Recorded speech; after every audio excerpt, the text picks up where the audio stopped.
আজকের রাজনীতির মাঠে এমন এক ঘটনা ঘটেছে যা নিয়ে এখন আলোচনা তুঙ্গে।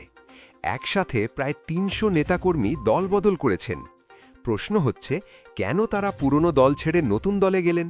কি বলছেন নেতারা? পুরো ঘটনা জানতে ভিডিওটা শেষ পর্যন্ত দেখুন। আর ভিডিও ভালো লাগলে লাইক দিন, শেয়ার করুন, চ্যানেলটা সাবস্ক্রাইব করতে ভুলবেন না। সিরাজগঞ্জের উল্লাপাড়ায় রাজনৈতিক অঙ্গনে তৈরি হয়েছে বড়সড় চমক। জাতীয় সমাজতান্ত্রিক দল জাসদের প্রায় ৩০০ নেতাকর্মী আনুষ্ঠানিকভাবে বাংলাদেশ জামায়াতে ইসলামীতে যোগদান করেছেন। এই যোগদানের নেতৃত্ব দেন জাসদ নেতা ও সাবেক পৌর কমিশনার শাহাদত হোসেন খোকন। শুক্রবার রাতে উল্লাপাড়া উপজেলার শ্রীকলা বাসস্ট্যান্ডে আয়োজিত এক যোগদান ও সংবর্ধনা অনুষ্ঠানের মাধ্যমে তারা জামায়াতে ইসলামীতে যোগ দেন। অনুষ্ঠানটির আয়োজন করে উল্লাপাড়া পৌর জামায়াত। সভাপতিত্ব করেন পৌর জামায়াতের আমির আব্দুল করিম। অনুষ্ঠানে প্রধান অতিথি হিসেবে উপস্থিত ছিলেন জামায়াতে ইসলামীর সহকারী সেক্রেটারি জেনারেল মাওলানা রফিকুল ইসলাম খান। যোগদানকারী নেতাকর্মীদের ফুলের মালা দিয়ে বরণ করে নেওয়া হয়। পুরো এলাকা জুড়ে ছিল উৎসবমুখর পরিবেশ আর রাজনৈতিক আলোচনা। নিজের বক্তব্যে শাহাদত হোসেন খোকন বলেন, বর্তমান রাজনৈতিক পরিস্থিতিতে আমি একটি আদর্শভিত্তিক রাজনৈতিক দলের খোঁজ করছিলাম।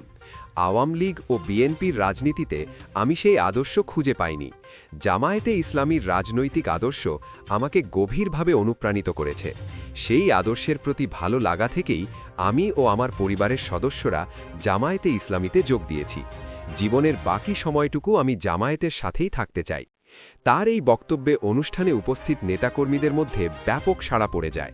প্রধান অতিথির বক্তব্যে মাওলানা রফিকুল ইসলাম খান বলেন, আগামী দিনে জামায়াতে ইসলামী রাষ্ট্র ক্ষমতায় যাবে, এর সুস্পষ্ট লক্ষণ হল দলে দলে মানুষের জামায়াতে যোগদান। আজ মানুষের মুখে মুখে একটাই স্লোগান, সব দল দেখা শেষ, জামায়াত ইসলামীর বাংলাদেশ। যারা আজ জামায়াতে যোগ দিলেন তারা আগামী দিনে ইসলামী আন্দোলনে গুরুত্বপূর্ণ ভূমিকা রাখবেন।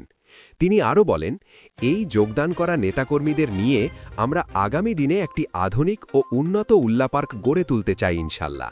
অনুষ্ঠানে আরও উপস্থিত ছিলেন উপজেলা জামায়াতের আমির ও সাবেক ভাইস চেয়ারম্যান অধ্যাপক শাহজাহান আলী, উপজেলা সেক্রেটারি মোহাম্মদ খায়রুল ইসলাম, সাবেক সেক্রেটারি আলাউদ্দিন আল আজাদ, যুব বিভাগের সভাপতি আতাউর রহমান, পৌর জামায়াতের সেক্রেটারি মিজানুর রহমান সহ স্থানীয় নেতৃবৃন্দ।